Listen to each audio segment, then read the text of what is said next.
Gold, trusted gold buyers. మీరు తాకట్టు పెట్టిన బంగారాన్ని విడిపించి ఈ రోజు ఉన్న మార్కెట్ ధరకు కొనబడను.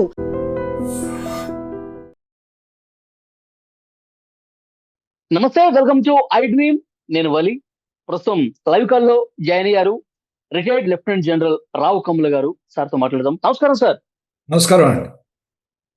సార్, అమెరికా ఇరాన్ మధ్య ఉద్రిక్త వాతావరణం కొనసాగుతుంది. స్ట్రైట్ ఆఫ్ హార్ముజ్ దగ్గర ఎప్పుడు ఎలాంటి పరిస్థితులు వస్తాయన్న ఒక ఉత్కంఠ అయితే కనిపిస్తోంది. ట్రంప్ అయితే చాలా సీరియస్ గా మేము యాక్షన్ లోకి దిగుతున్నాం అని కూడా చెప్పినటువంటి పరిస్థితి ఉంది. చర్చలు విఫలమైనటువంటి నేపథ్యంలో హర్ముజ్ దగ్గర అసలు ఏం జరిగే పరిస్థితులు ఉన్నాయి, ఎలా చూస్తారు? ఇప్పుడు చాలా ప్రస్తుతం మనం ఆలోచిస్తే చాలా క్లిష్టమైన పరిస్థితి. మీరు బేసికలీ ఏంటంటే, ఎప్పుడైతే డిస్కషన్స్కి వస్తాం అనుకున్నారో ప్రపంచం అంతా వీఆర్ వెరీ హోప్ఫుల్, ఏదో ఒకటి తేలుతుంది, అట్లీస్ట్ కొన్ని ఆబ్జెక్టివ్స్ వాళ్ళకి తీరినాయి కాబట్టి డిస్కషన్ స్టార్ట్ అయ్యి ఒక విధమైన మార్పు వస్తుంది ప్రస్తుతం ఉన్న వాతావరణంలో అనేసి. కానీ అగ్రిమెంట్ జరుగుతానికి ఎప్పుడైనా ఇదేంటి, అగ్రిమెంట్ ఎప్పుడైనా జరిగేటప్పుడు రెండు కండిషన్స్ కావాలి. క్లియర్ కట్గా ఏంటంటే ఒకడు విక్టర్ అయిపోవాలి, అంటే ఒకడేమో గెలిచిపోవాలి, రెండోడు ఓడిపోవాలి. అప్పుడు చచ్చినట్టు క్లియర్గా ఒప్పుకుంటారు. రెండోది, ఇద్దరు కంప్లీట్ ఎగ్జాస్ట్ అయిపోయి రైట్ దెబ్బలాడలేక సరే రేంక దెబ్బలాడటం ఆపేద్దాం అనుకున్నట్టు రైట్. సో రెండో కారణం చెప్తున్నానే, సుమారు ఆ పరిస్థితికి దిగజారింది అమెరికా రైట్. ఎందుకంటే వాళ్ళకి ప్రాబ్లం ఏంటి, బూట్స్ ఆన్ గ్రౌండ్, ఇన్ఫెంట్రీని కాల్బలాన్ని పెద్ద కార్గైలాండ్ అవనివ్వండి, ఇరాన్ అవనివ్వండి, అక్కడ ఫిజికల్గా ట్రూప్స్ పెట్టకుండా ఇరాన్ ఓడిస్తుంది మాత్రం అంత సాధ్యమైన పని కాదు రైట్. రెండోది, క్లియర్ కట్గా ఇరాన్ ఏమో మొదటి నుంచి ఆలోచించింది ఏంటి, ఈ యుద్ధాన్ని మనం ఎంత కాలం కొనసాగిస్తే అది దాంతో అమెరికా సత్తా తగ్గిపోతుంది రైట్, ఇలా ప్రొలాంగ్ చేద్దాం. రెండోది ఏంటంటే, చుట్టుపక్కల వాళ్ళు కూడా యుద్ధంలోకి లాగి ఉట్టి ఇజ్రాయెల్ ఇరాన్ కానీ యుఎస్ ఇరాన్ వార్ కాకుండా రీజనల్ వార్ కింద తీసుకొద్దాం అనేది వాళ్ళైతే ఆ లక్ష్యాన్ని చేయగలిగారు. ఓకే, ఇప్పుడు ఎప్పుడైతే అగ్రిమెంట్కి వస్తాను కన్నప్పుడు క్లియర్ కట్ ఒకళ్ళేమో 15-point ప్రోగ్రామ్ అని ఒకళ్ళు మొదలుపెట్టారు, ఎవరు యుఎస్ 10-point ప్రోగ్రామ్ అనేమో ఇరాన్ మొదలుపెట్టింది రైట్. ఇది కామనే.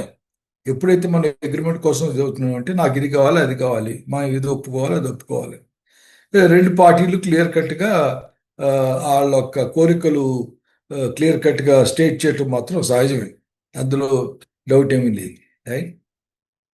ఎప్పుడైతే ఈ కాంగ్రూయన్స్ వీళ్ళ ఆలోచనలో వీళ్ళ 15 points 10 points ఒక మీటింగ్ పాయింట్ ఉంటే అగ్రిమెంట్ సాఫీగా జరిగిపోతుంది. కానీ వీళ్ళ మీటింగ్ పాయింట్ ప్రస్తుతానికి లేదు. కొన్ని ఉదాహరణలు తీసుకుందాం. ఫస్ట్ ఏంటి, న్యూక్లియర్ గురించి మాట్లాడుతుంది రైట్. యుఎస్ ఏమంటుంది, మాకు క్లియర్ కట్గా మీరు న్యూక్లియర్ వెపన్స్ చేసుకోము, న్యూక్లియర్ ఎన్రిచ్మెంట్ ప్లాంటే తీసేయమన్నట్టుగా రైట్. మొదట్లో ఎందుకంటే కొంచెం క్లియర్ కట్గా చెప్పకుండా ఒక్కోసారి న్యూక్లియర్ ప్లాంట్ అంటారు, కానీ ఇస్లామాబాద్ వెళ్ళేటప్పటికల్లా కంప్లీట్ మీరు న్యూక్లియర్ ఫెసిలిటీస్ మానేయాలి, ముందేమో న్యూక్లియర్ వెపన్ ఉన్నారు. వేరే ఇరాన్ ఏంటి, న్యూక్లియర్ మాత్రం మేము ఒప్పుకోము అట్లాడు అనేసి. సిమిలర్లీ స్ట్రైట్ ఆఫ్ హార్ముజ్ ఉంది. ఇప్పుడు ఇంత నాశనం అయ్యాక ఇరాన్ కండిషన్ ఏం పెట్టింది, స్ట్రైట్ ఆఫ్ హార్ముజ్ ఒక పెద్ద ఎకనామికలీ ఒక రెవెన్యూ డ్రాయింగ్ కింద తీసుకుని రెండో దాని మీద ఫిజికలీ ఎక్కువ కంట్రోల్ ఇరాన్ ఉంది కాబట్టి, ఎందుకంటే ఒక సైడ్ స్ట్రైట్ ఆఫ్ హార్ముజ్, ఒక సైడ్ అంతా ఇరాన్ ల్యాండ్ మాస్ ఉంది, దానికి తోడు ఐలాండ్స్ ఉన్నాయి ఇరాన్. అదే ఆ రెండో సైడ్ మనం రెండో బ్యాంక్ చూసుకుంటే స్ట్రైట్ ఆఫ్ హార్ముజ్కి 4-5 దేశాలు ఉన్నాయి. ఈ దెబ్బలాడలేని బహ్రెయిన్, సౌదీ అరేబియా, ఇరాక్ ఉంది, కువైట్ ఉంది రైట్, ఒమాన్ ఉంది రైట్. కనుక వీళ్ళేమో దాన్ని డిఫెండ్ చేసుకోలేదు. కనుక ఇరాన్ క్లియర్ కట్గా ఏం చెప్పింది, మాకు ఇది దాని మీద ఖచ్చితంగా మేము టోల్ ట్యాక్స్ లాగా ఆర్డర్ చేస్తాం. యుఎస్కి ఏంటి, బేసికలీ ఏంటంటే ఈ పాయింట్ మీద న్యూక్లియర్ దీని మీద కూర్చుంది. సో ప్రస్తుతం ఇక్కడ జరిగింది ఏంటి, ఎవరైతే సంధికి పిలుస్తారో, ఫస్ట్లీ నేను అనుకున్నది పాకిస్తాన్లో కూడా కొంత తప్పు ఉంది. ఎప్పుడైతే 15 point యుఎస్ దగ్గర ఉన్నాయి, 10 point వీళ్ళ దగ్గర ఉన్నాయో, ముందు ఎప్పుడన్నా మనం దగ్గర తీర్చాలనుకుంటే రెండు పార్టీస్ని మధ్యవర్తిగా ప్రేమించిన ఉన్నారే, వాళ్ళు ముఖ్యంగా చేయాల్సింది కామన్ పాయింట్స్ ఏమున్నాయో, అగ్రీబుల్ పాయింట్స్ ఏమున్నాయో అన్న ముందు స్టార్ట్ చేయాలి. స్టార్ట్ చేసి ఓకే మీరు ఇది ఒప్పుకున్నారు, మీరు ఇది ఒప్పుకున్నారు అన్నాడు. నాకు ఈ అగ్రిమెంట్లో జరిగిన 21 అవర్స్ సుమారు కూర్చున్నారు, రైట్. సో 21 అవర్స్ కూర్చున్న తర్వాత విఫలం అయిపోయినాయి అని చెప్పేసి వెళ్ళిపోయారు, రైట్. అటు యుఎస్ వెళ్ళిపోయింది. యుఎస్ ఏమందంటే ఇరాన్ అసలు కదలట్లేదు, ఇరాన్ అంటే ఏంటంటే విపరీతమైన కోరికలు కోరుతున్నారు యుఎస్ అనేసి వాళ్ళు. యుఎస్ అంటే ఏంటంటే న్యూక్లియర్ దీనికి వీళ్ళు ఒప్పుకోవట్లేదు అనేసి, రైట్. సో బేసికలీ ప్రస్తుతం ఉన్న స్టేటస్ ఏంటంటే వీళ్ళు చెప్పిన ఎజెండా వాళ్ళు చెప్పిన ఎజెండాకి మ్యాచ్ అవ్వట్లేదు.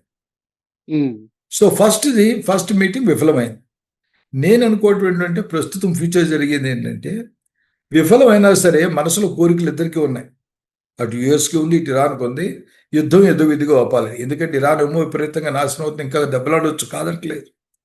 కానీ ఇంత నాశనం అయిపోయాక ఇంకా అలాగే రష్యా యుక్రెయిన్ లాగా సంవత్సరాల తరబడి యుద్ధం ఫస్ట్ మీటింగ్ ఫెయిల్ అయిపోయింది కాబట్టి ఫర్దర్ గా ఏమన్నా చర్చలు ఉంటాయా ఉండవా? ఇదే లేదు, నేను అనుకోవటం లాస్ట్ అవ్వదు. ఎందుకంటే చర్చలు ఒకసారి ఎదిగాక తెలివిగా చెప్పాడు, ఏమన్నాడు, ఏప్రిల్ 22 వరకు టైం ఉంది, రైట్. విఫలమైపోయి వెళ్ళిపోయిన తర్వాత రెండు దేశాల మీద విపరీతమైన ప్రెషర్లు వస్తున్నాయి. ఫస్ట్ మన యుఎస్ మీద ఇంటర్నల్ ప్రెషర్స్ ఉన్నాయి. సిమిలర్లీ యుఎస్ మీద కంప్లీట్ వరల్డ్ ప్రెషర్స్ ఉన్నాయి. ఎందుకంటే ఇప్పుడు యుఎస్ రీసెంట్గా ఏమంది, స్ట్రైట్ ఆఫ్ హార్మజ్ మేము నేవల్ బ్లాకేడ్ చేస్తామని. అదొక పిచ్చం పని యాక్చువల్ చెప్పాలంటే. బ్లాకేడ్ అంటే కంప్లీట్ మూవ్మెంట్కే బంద్ చేస్తాం, రైట్. అంటే షిప్ లోపలికి వెళ్ళలేవు, బయటికి రాలేవు, రైట్. బ్లాకేడ్ యాక్చువల్గా did make sense to me. ఒకటి. రెండోది, బ్లాకేడ్ మనం అనుకున్నంత ఈజీగా చేయగలిగిన ఇది కాదు. బ్లాకేడ్ చేయవచ్చు, కాదనిలేం. కాకపోతే దానికి కావాల్సిన నేవల్ ఫోర్సెస్ ఎక్కువ ఉంటాయి. ఇంకా కొన్ని డ్రోన్స్ ఇవన్నీ కంప్లీట్ సిస్టమ్, అంటే బోర్డర్ గార్డ్ చేసుకున్నట్టుగా ఎక్కడైతే straight of Hormuz, Persian Gulf ఈ కలుస్తున్న ప్లేస్లో కంప్లీట్ చుట్టుపక్కలంతా నేవల్ ఫోర్సెస్ని పెట్టేసి, షిప్ని పెట్టేసి బ్లాక్ చేయొచ్చు. కానీ ఎన్నాళ్ళు చేయగలరు? నేవల్ ఫోర్సెస్ ఇప్పుడు అమెరికన్ నేవల్ ఫోర్సెస్ ఉన్నాయంటే తరతరాలుగా అలా ఉండలేరు. అక్కడ బ్లాక్ చేస్తే నష్టం వరకు వచ్చేది మిగిలిన దేశాలు ఎవరికైతే ఆయిల్ రావాలో వాళ్ళందరికీ నష్టపోతారు. ఫస్ట్లీ అన్నిటికన్నా ముఖ్యంగా నష్టపోయేది China, right. Already China statement ఇచ్చింది, మాకు ఆయిల్ రావాల్సింది అక్కడి నుంచి, మా విషయాల్లో ఎవరు జోక్ చేసుకుంటారు వీళ్ళేదని క్లియర్ కట్గా ఆల్రెడీ చైనా స్టేట్మెంట్ కూడా ఇచ్చింది. ఎందుకంటే అంత ఈజీగా ఆయిల్ బ్లాక్ అవ్వడానికి ఒప్పుకోరు. Similarly European countries they have said sorry, మేము ఈ నేవల్ బ్లాకేడ్లో మేము జాయిన్ అవ్వం. కానీ స్ట్రైట్ ఆఫ్ హార్మోజ్ని ఓపెన్ చేస్తాను. ఎందుకంటే అది ఓపెన్ చేసి సవ్యంగా ఆయిల్ ట్యాంకర్స్ సవ్యంగా మూవ్ అవ్వగలిగితేనే ప్రపంచం అంతటికి it's helpful, right. So US తీసుకున్న చర్య మంచిది. ఏంటంటే కొంచెం ప్రెషర్ టాక్టిక్స్. బేసికలీ అందరికీ అర్థమైంది ఏంటి, ప్రెషర్ పెడతామని.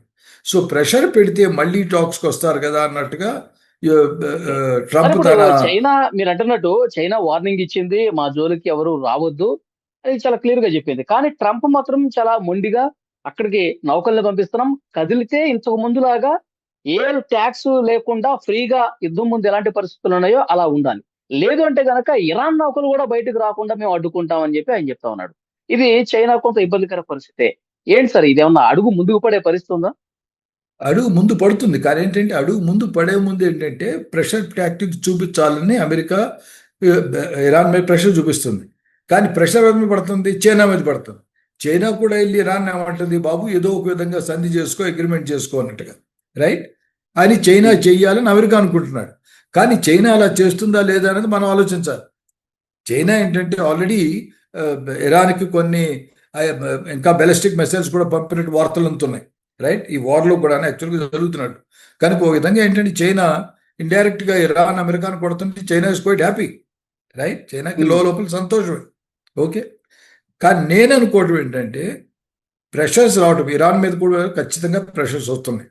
ఈ ప్రెషర్స్ రావటం వలన ఇంకొకసారి ఖచ్చితంగా మీట్ అవుతారు. ఆల్రెడీ దానికి ఇంకా సంకేతాలు కూడా మనకు అందుతున్నాయి, సిగ్నల్స్ వస్తున్నాయి, మళ్ళీ మీట్ అవుతారు, మళ్ళీ ఖచ్చితంగా మీట్ అవుతారు. కానీ మీట్ అయ్యేటప్పుడు ఏంటంటే వీళ్ళు తిరిగి 10 పాయింట్ 15 పాయింట్లో కొన్ని మోడిఫికేషన్స్. ఎందుకంటే ఫస్ట్ టైం మీట్ అయినప్పుడు అమెరికాకి ఇది కావాలి, మనం ఎంతవరకు ముందుకు వెళ్ళగలం, రైట్. ఇరాన్ ఏమంటుందంటే మోస్ట్ వాళ్ళు నేను అనుకోవటం ఏంటి, ఆల్ రైట్ మేము న్యూక్లియర్ వెపన్స్ తయారు చేయం, కానీ మీరు అన్నట్టుగా కంప్లీట్ ఎన్రిచ్మెంట్ ప్లాంట్లు తీసేయాలి, రైట్, మాకు యురేనియం మీరు తీసుకోవాలంటే ఎవరు ఒప్పుకుంటాడు, రైట్, తీసుకెళ్ళిపోయి రష్యాలోనో యుఎస్లోనో ఎక్కడ పెడతామంటే ఇలాంటి కండిషన్స్. ఎందుకంటే కండిషన్స్ ఎప్పుడు అగ్రిమెంట్ పెట్టినప్పుడు ఏంటంటే కొన్ని మనం టర్మ్స్ అండ్ కండిషన్స్ చూడాల్సిందే ఉంది, యాక్సెప్టబుల్ కొన్ని వాళ్ళే.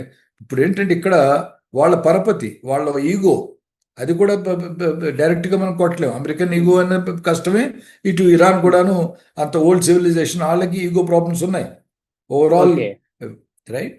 సో నేను అనుకోవటం ఏంటంటే నెక్స్ట్ టైం మీట్ అయినప్పుడు కొంత మోడిఫికేషన్స్ ఉంటాయి ఈ కండిషన్స్లో. 15లోంచి ఆల్ రైట్ 15లో కోర్ ఇష్యూస్ ఏంటి, ఓకే, ఒక 2 ఇష్యూస్ ఉన్నాయా, ఓకే, 10 పాయింట్లో మనకేమైంది, కోర్ ఇష్యూస్ 2. సో నేను అనుకోటి ఇరాన్ ఇన్సిస్ట్ చేసేది ఏంటి, మాకు ప్రాబ్లం ఉండదు, మీరు వచ్చి ఇన్స్పెక్ట్ చేసుకోవచ్చు నేను అనుకోవటం. ఎందుకంటే ఆఫ్టర్ ఆల్ నెమ్మదిగా వెనక్కి జారుతారు. ఇటు అమెరికాను కొంతవరకు యాక్సెప్ట్ చేస్తుంది, ఇటు కొంతవరకు ఇరాన్ కూడా యాక్సెప్ట్ చేస్తుంది. అమెరికా యాక్సెప్ట్ చేయాల్సింది ఏంటి, క్లియర్ కట్గా ఎవడో వచ్చేసి ఆ యురేనియం తీసుకెళ్ళిపోవడం అలాంటివి మాత్రం ఇరాన్ ఒప్పుకోదని అమెరికాకి తెలుసు. ఇరాన్ ఏంటి, ఎవరో వచ్చి ఇన్స్పెక్షన్ టీమ్ ఎన్పిటీలు ఇంతకుముందు ఉన్నారు కాబట్టి, ట్రీటీలు ఉన్నారు కాబట్టి, అలాగే ఎవరైనా ఇన్స్పెక్టర్స్ వచ్చి న్యూక్లియర్ పీస్ ట్రీటీలో వచ్చి మనుషులు వచ్చి కూర్చుని సూపర్వైజ్ చేస్తారు. సో నేను అనుకోవడం ఏంటంటే ఆల్రెడీ ఒకసారి యాక్సెప్ట్ చేశారు, మీట్ అయ్యారు, కానీ ఇలాంటి మంచి అవకాశాన్ని 2 దేశాలు పోనవు, రైట్. కానీ ఏంటంటే ప్రెషర్ టాక్టిక్స్ జరుగుతూనే ఉంటాయి. అమెరికా నేను బ్లాక్ చేస్తానంటూ, నేను ఆల్రెడీ మళ్ళీ ఇంకో ల్యాండ్ చేస్తానంటూ, మళ్ళీ ఇంకా కొంచెం ఏమైనా వస్తే తిరిగి మళ్ళీ 1-2 చోట్ల సీజ్ ఫైర్ అయిపోయి అంటే ఇప్పుడు ఏప్రిల్ 22 వరకు ఒకవేళ దురదృష్టవశాత్తు అగ్రిమెంట్ జరగకపోతే మళ్ళీ ఇంకోసారి కొడతాం జరుగుతుంది, మళ్ళీ ఇంకో 10 days ఎంతో మళ్ళీ తిరిగి అగ్రిమెంట్కి రావచ్చని నేను అనుకుంటున్నాను. సార్, చైనాకి మరీ ఇబ్బందికర పరిస్థితులు వస్తే ఒక ఆయిల్ ట్యాంకర్ కూడా ఇరాన్ నుంచి రాకపోతే ఏమన్నా యుద్ధంలోకి దిగే పరిస్థితులు చైనా వైపు నుంచి ఉంటాయా? నేను అనుకోవటం చైనా అంత దూకుడుగా ప్రవర్తించదని నేను అనుకుంటున్నాను, రైట్. ఎందుకంటే చైనా ఒకవేళ ఇంటర్ఫియర్ అవ్వాలనుకుంటే సౌత్ చెప్పేది ఏంటి, పెసిఫిక్ ఓషన్లో కానీ వాళ్ళకి ఇంట్రెస్ట్ ఎక్కడ డౌన్ ఇంకా కింద సౌత్ పెసిఫిక్ ఓషన్ దగ్గర ఆ దరిదాపుల్లో కానీ, చైనా సీలో కానీ, జపాన్ దగ్గరలో కానీ అలాంటి ప్లేసుల్లో ఏమన్నా అవసరం ఉంటే తలపడద్దు. కానీ ఇక్కడికి వచ్చి తన షిప్పులను తీసుకొచ్చి, కాకపోతే ఏంటంటే ఇలాంటి ప్రెషర్ టైం మనం క్లియర్ కట్గా చెప్పలేం. Like for example Cuba crisis అయింది.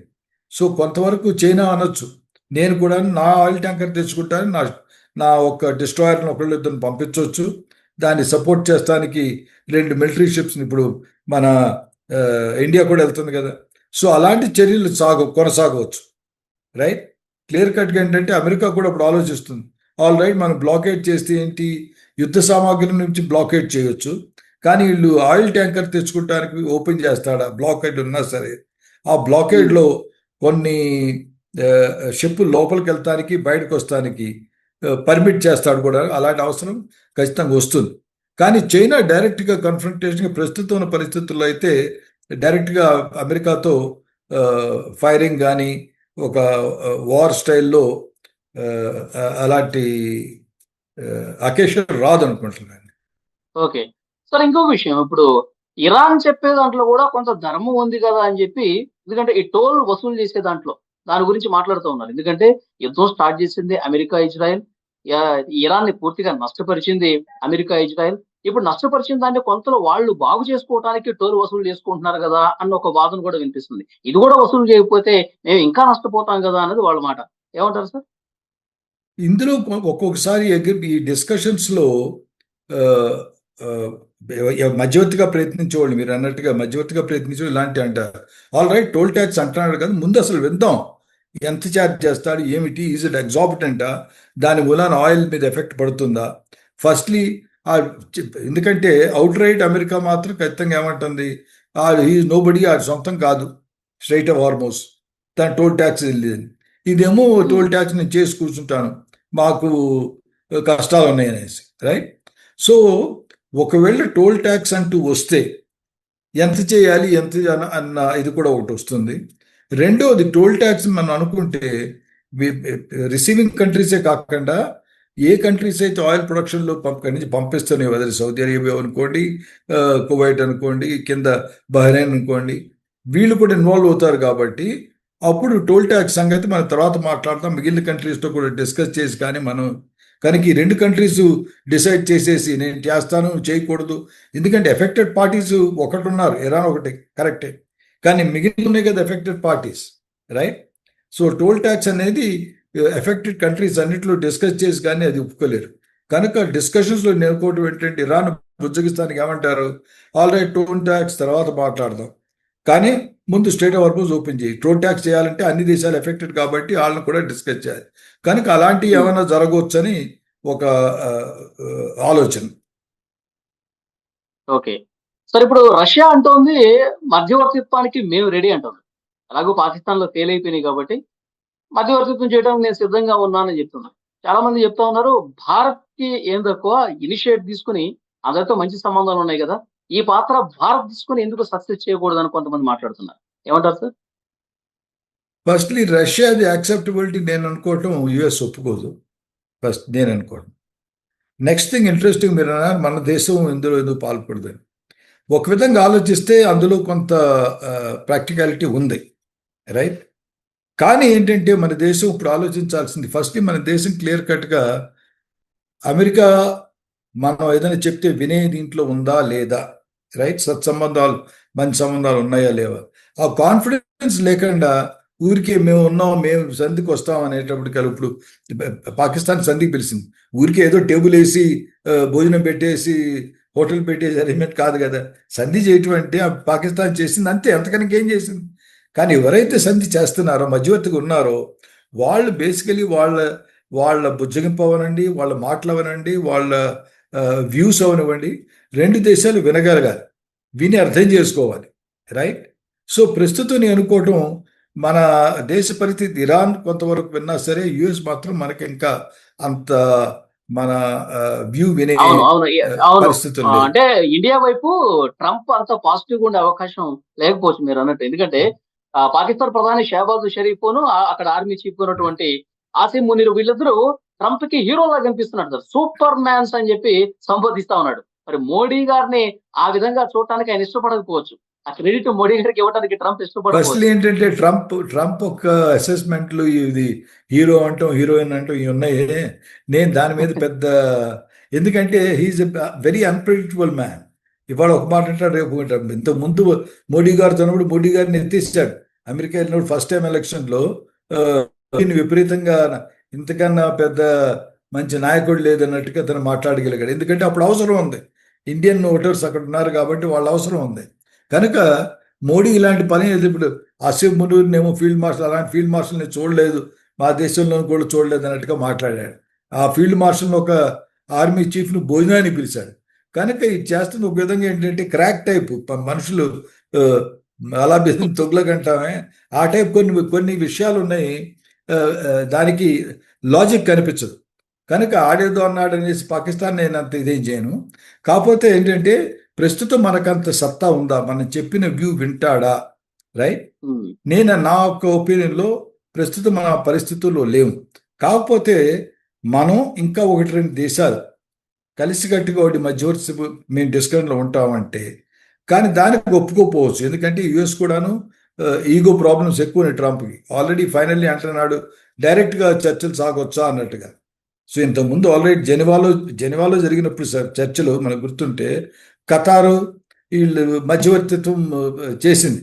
యాక్చువల్గా ఆ రోజుల్లో ఖతారు కొంతవరకు ఒప్పించగలిగింది, ఇరాన్ కూడాను ఆల్ రైట్ మేము న్యూక్లియర్ బాంబ్ చేయటం కొన్ని కండిషన్స్ ఒప్పుకుంటు, అంటే దాని మన బ్యాక్గ్రౌండ్ హిస్టరీకి వెళ్తే దాన్ని బట్టి చూస్తే ఇరాన్ కూడా కొంచెం తగ్గుద్ది న్యూక్లియర్ దీంట్లో, ఏమని మేము న్యూక్లియర్ బాంబ్ చేసుకోము, ఇన్స్పెక్షన్స్కి ఇలాంటివి ఏమైనా ఒప్పుకోవచ్చు, కానీ మేము మా యురేనియం ఎన్రిచ్ చేసుకుని పీస్ఫుల్ పర్పసెస్ కావనివ్వండి, మెడిసిన్ కావనివ్వండి, దేనికన్నా వాడుకోవటానికి, దానికి మాత్రం మీరు అబ్జెక్ట్ చేయకూడదు అన్నట్టుగా నేను అనుకోవటం వాళ్ళు ఖచ్చితంగా ఇన్సిస్ట్ చేస్తారు, రైట్?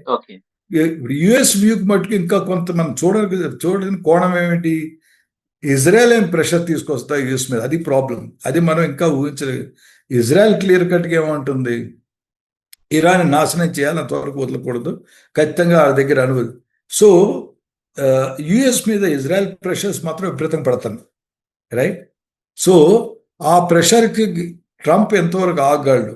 ఆల్రెడీ ట్రంప్కి వాళ్ళ టీంకి అర్థమైపోయింది, బేసికలీ ఓవరాల్ మనం ఫూల్ అయిపోయాం మధ్యలో అనవసరంగా. యాక్చువల్లీ ఆ ఫీలింగ్ ఆల్రెడీ ఇంటర్నల్లీ బోల్డ్ మంది క్రిటిసైజ్ చేస్తున్నారు. అనవసరంగా మనం ఈ వార్లోకి మనం కాల్ పెట్టాం, రైట్? ఆల్ రైట్, క్లియర్ కట్గా మన ఆబ్జెక్టివ్ చెప్పాల్సింది ఏంటి? All right, infrastructures, nuclear infrastructure నాశనం చేసేసిన తర్వాత మేము వెళ్ళిపోతాం, మాకు ఇంకేం సంబంధం లేదు. అలాంటి ఏదైనా ఇప్పుడు మన ఆప్షన్ ఏం చేసాం, మనకు క్లియర్ కట్గా ఒక పర్పస్ ఉంది, మీకు ఇక్కడ ఈ క్యాంప్స్ ఏమన్నాయో అవి కొడతాం, కొట్టిన తర్వాత మేము వెళ్ళిపోతాం. ఎప్పుడైతే మన ఆబ్జెక్టివ్స్ క్లియర్ చేసి మన ఆబ్జెక్టివ్స్ అయిపోయిన వెంటనే, రైట్, తర్వాత ఏమని చెప్పాం, option is not over, continue అవుతుంది. అంటే ఏంటి, మళ్ళీ కొడితే మళ్ళీ కొడతాం అన్నట్టు. సంథింగ్ లైక్ దట్ ఒకళ్ళు చేస్తుంటే యుఎస్ ఈ పరిస్థితుల్లో ఉండేది కాదు, రైట్? రెండోది ఏంటి, చుట్టుపక్కల గల్ఫ్ కంట్రీస్లో కూడాను యుఎస్ యొక్క పేరు మాత్రం విపరీతంగా దెబ్బతీసింది, వాళ్ళ ప్రఖ్యాతులు దెబ్బతీసింది, వాళ్ళ పరపతి దెబ్బతింది, రైట్? కనుక దానికోసమైనా సరే యుఎస్ ఇందులో ఇంట్రెస్ట్ తీసుకుంటుంది. కానీ ఇజ్రాయెల్ యొక్క ప్రెషర్స్కి మాత్రం ఖచ్చితంగా యుఎస్ మీద ఉంటాయి, దాని ప్రభావం కూడాను ఈ చర్చల మీద ఖచ్చితంగా ఉంటుంది. కానీ నేను ఐఎమ్ హోప్ఫుల్ ఓవరాల్ చెప్పాలంటే, ఓవరాల్ ఐఎమ్ హోప్ఫుల్ దట్ రెండోసారి విఫలమైన మూడోసారి అయినా సరే ఇలాంటి చర్చలు కొంతవరకు ముందంజ సాగుతాయి అనేసి. ఎందుకంటే జెనీవాలో ఆల్రెడీ న్యూక్లియర్ డీల్ గురించి మాట్లాడుకుంటున్నప్పుడు కొంతవరకు యుఎస్ కోరిన విధంగానే న్యూక్లియర్ వెపన్ చేయమన్నట్టుగా చెప్తానికి ఒప్పుకుంటానికి రెడీ అయ్యారు ఇరాన్ అప్పుడు, ఖతార్ అంతా కూడా జెనీవాలో. సో నెక్స్ట్ నేను కూడా జెనీవాలో మళ్ళీ తిరిగి అక్కడే పోవచ్చు, ఎక్కడైతే పర్పస్ఫుల్గా జరిగింది. ఎవరో అనొచ్చు, జెనీవాలో అప్పుడు ఫేవరబుల్గా జరిగినాయి కదా, విఫలం అవ్వలేదు కదా, కొంతవరకు ఒప్పుకున్నారు కదా, తిరిగి అక్కడ అసెంబ్లీ అవుదామా, లేదా ఇస్లామాబాద్లో కూడా అవ్వచ్చు. అది depends how much of pressure మన ఆసిఫ్ మునీవ్ గారును షరీఫ్ గారు పెడతారు. ఎక్కడ జరిగినా సరే ఇద్దరు కొంత కాంప్రమైజ్ చేస్తారు, వాళ్ళ కోరికలను కాంప్రమైజ్ జరుగుతుంది. సో ఇలాగే కాంప్రమైజ్ ఇంకా కొంచెం అయిన తర్వాత మీటింగ్ పాయింట్ ఎప్పుడైతే వస్తుందో అప్పుడు ఈ చర్చలు సఫలం అవుతాయని నేను అనుకుంటున్నాను. చూద్దాం సార్, హర్ముజ్ జలసంధి దగ్గర కొంత టెన్షన్ అయితే కనిపిస్తుంది. మీరు అన్నట్టు మరో దఫా చర్చలు జరిగితే సానుకూలమైనటువంటి పరిస్థితులే ఉంటాయన్నది మీ అంచనా. సో అది నిజం కావాలి, మళ్ళీ శాంతి వెల్లివిరియాలని కోరుకుందాం. Thank you very much. Thank you.